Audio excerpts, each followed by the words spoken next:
Today on FlyWire, we're going to review the accident involving an A35, which was found near Curie, Elko, Nevada.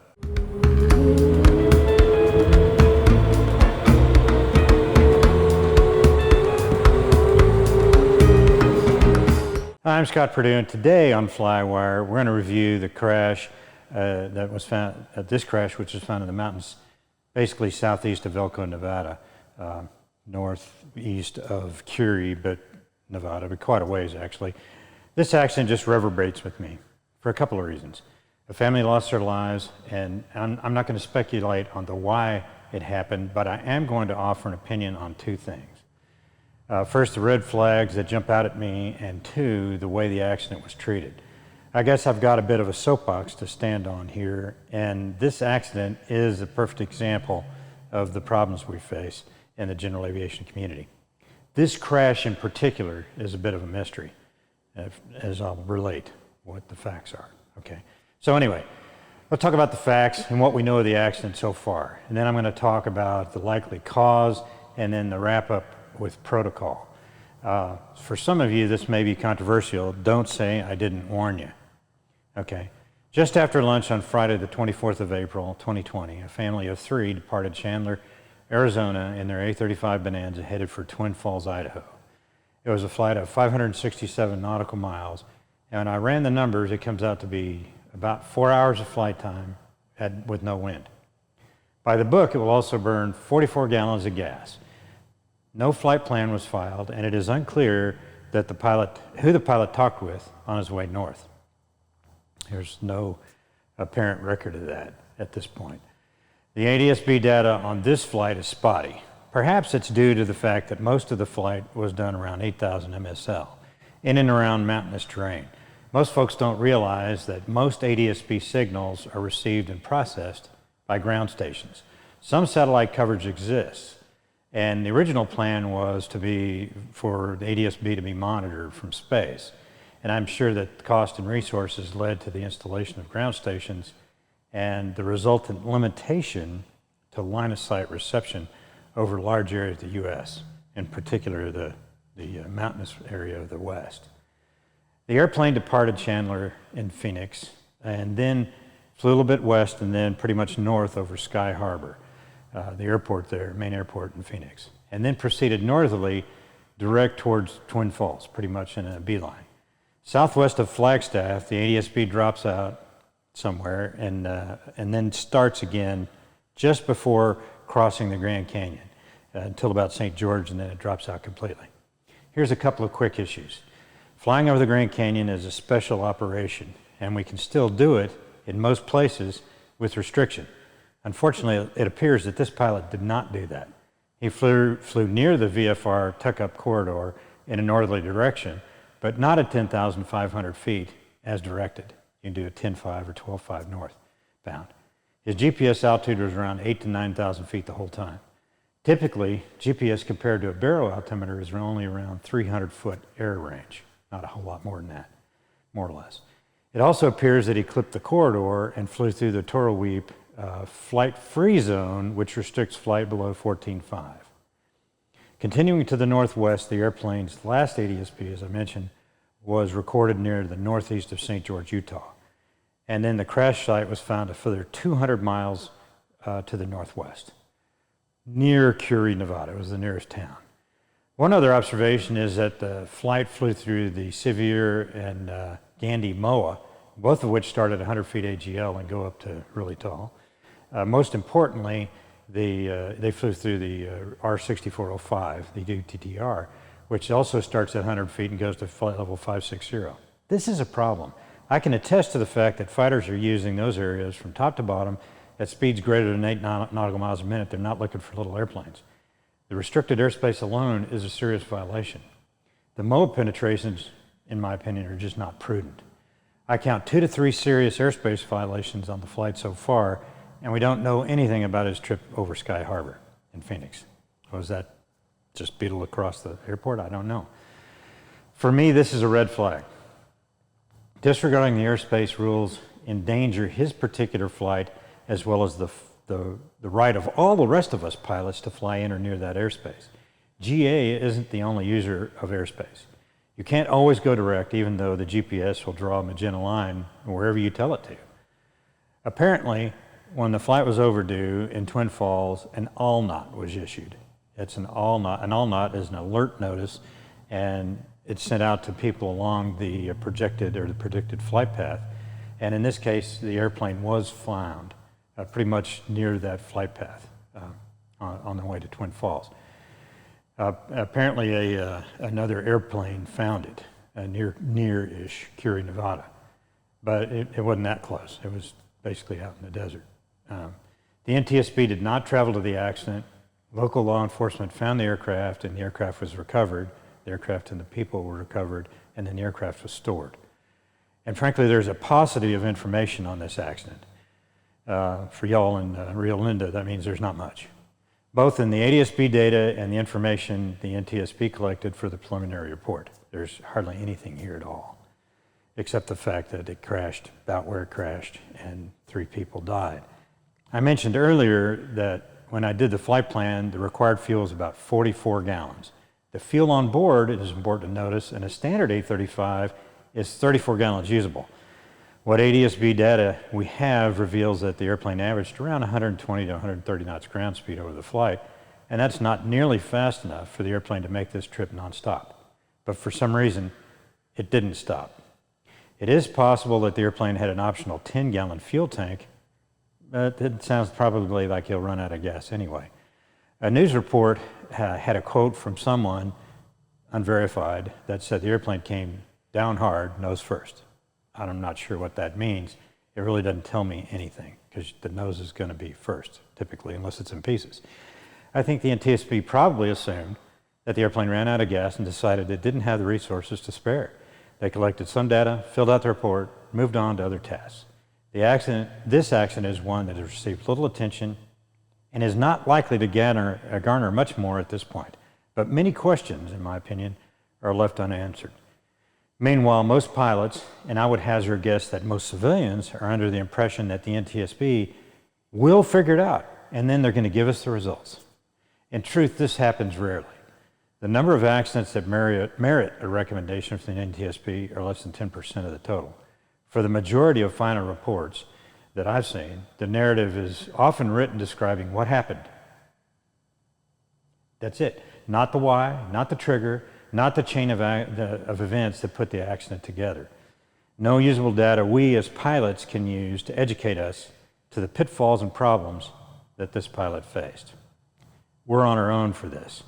I, for one, think that this is a disservice to the family and to the pilot community. Just why do we catalog these accidents anyway? When a high-profile accident happens, the internet becomes ablaze with speculation as to the cause and the cure of each accident, with all the blanks typically filled in by imagination, not necessarily fact. For some reason, we humans are attracted to bad news. I can't explain why. I'm not going to try. Without data, people will often fill in the blanks without any basis in fact, just what they think. This is a negative result. It's bad, and even correct data has a longer half-life than truth, and it keeps us further away from solving the problems that we all face. So just what is the role of NTSB in accidents of this kind? I'll admit, they really are strapped for resources. There is a growing problem in that a lot of the investigators they have are not pilots or mechanics. This leads to large gaps of experience amongst those charged with telling the rest of us what went wrong, and also it leads to fewer accident reports that contain any analysis at all. I honestly believe that most pilots are not fascinated by the stock car racing phenomena. Pilots don't want to see a crash. They want to avoid being in one. But waiting for the government to file a report in a year or 2 or 3 without any real analysis leaves a lot to be desired. The disconnect between the event and the report is a gulf that cannot be spanned. It just isn't. It's not happening. The system is not working for us at all. Regulation will not solve these problems. If the pilot, maintenance, and operator community understood what the problems are, what the risk and the results of certain behavior is, then I think they would coalesce and figure out a solution outside of the FAA regulations, outside of being regulated to do it. More rules tend to backfire, like 43 Alpha blundering through restricted airspace. So what do we do? Well, the crash of 43 Alpha is a perfect example of how not to investigate and how not to share the results. Lawyers and courts can hack out blame all they want. The Air Force has a system where we figure out what went wrong, and then over here they figure out who to blame. It's not together. They're not together. Meanwhile, while all this is happening, pilots and passengers keep dying in accidents. That can be avoided. The trouble is we don't know the details that are important. We have to infer, and that's just not good enough. The NTSB agents, they do a pretty good job of recording the facts with limitations, preserving the wreckage for the most part. However, when they don't travel to the scene to this accident scene, the result is often a jumble of stuff that no longer retain enough of a story to use in the investigation. When I went through accident investigation training in the Air Force, I learned that the smallest detail, the seemingly least important piece of wreckage, can tell a huge part of the story. And more importantly, without that detail, you might not have enough information to determine what happened, okay? And then figure out how we can stop doing that again, how we can stop future accidents. The other thing I learned is that while you do put a theory together about the cause and the progression of the accident, you take all information in an unbiased manner and apply it. If the facts run counter to your theory, you build a new theory that matches the facts. That's kind of the science way to do things.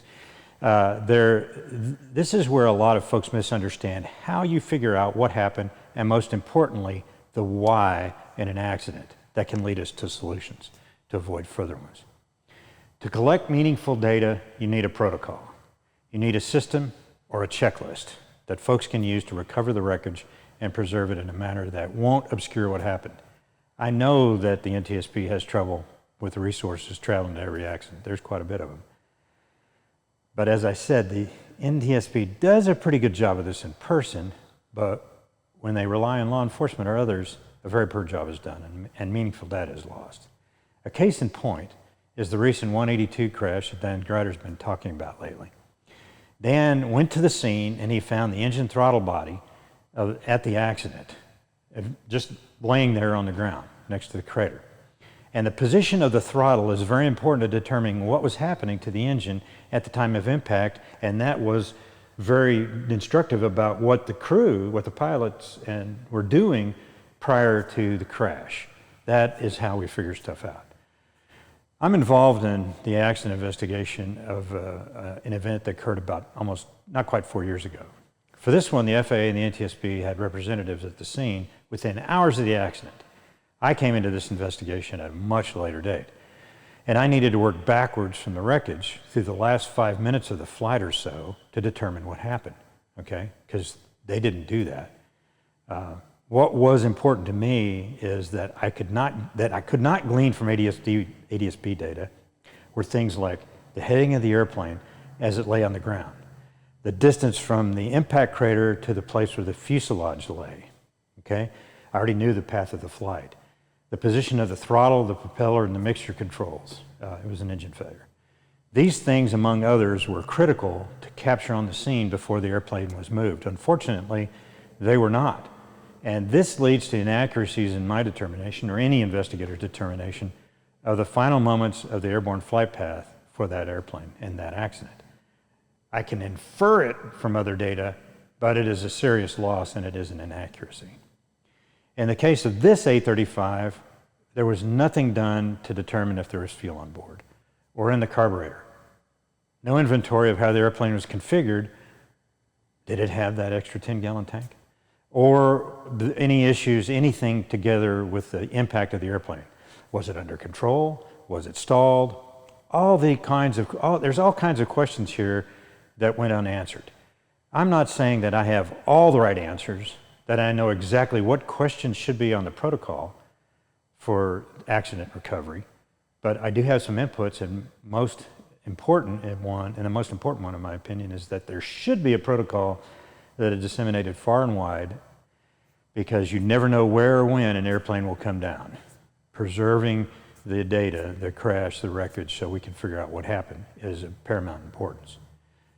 From a purposely collected data set for each accident that includes as much flight information of all types as possible, perhaps to make it a database, interested parties can determine probable cause and lessons learned that will inform mitigation strategies that will result in saving lives. This is the ultimate goal: save lives and prevent the slow erosion of flight for the average American. And it'll also affect other people in the world. I think that is the main goal here. There aren't enough resources in the DOT budget to fund enough educated NTSB agents with the relevant backgrounds to serve aviation, the need that aviation has here. And I think we need to crowdsource solutions. I think that's the only solution here. That we need to collect the data and we need to be transparent with it, okay? Too much secrecy and stuff is bad. Our present system is not working for the users of the system. Throwing more money in regulation is not the solution.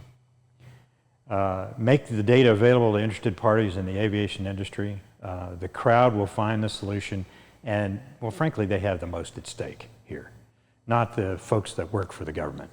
Anyway, that's my soapbox, and I told you that it might be controversial. We have to stand up and be the adults in the room. We have to take ownership of our mistakes and learn from others' mistakes. Leave me a comment below. I look forward to hearing from you. The more of us that say something, the more likely we will have an impact. We aren't saving the whales here. Let's save the airplane and we'll save a life too. Mysteries like what happened to 43 Alpha, to Tom, Stacy, and Daniel Kavanagh are not acceptable. At least that's my opinion. I hope you liked the video, and if you did, hit like and subscribe. It looks a bit like this here. If you'd like to support the channel, like my Patreon supporters here, I'll leave a link down below for you to pitch in. I really appreciate that. But meanwhile, thanks for watching, and I'll see you next time on FlyWire.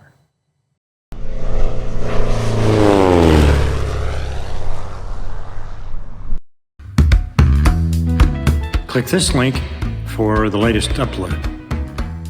Click this link for whatever YouTube thinks you ought to watch. Or you can click this link to subscribe. Thanks for watching.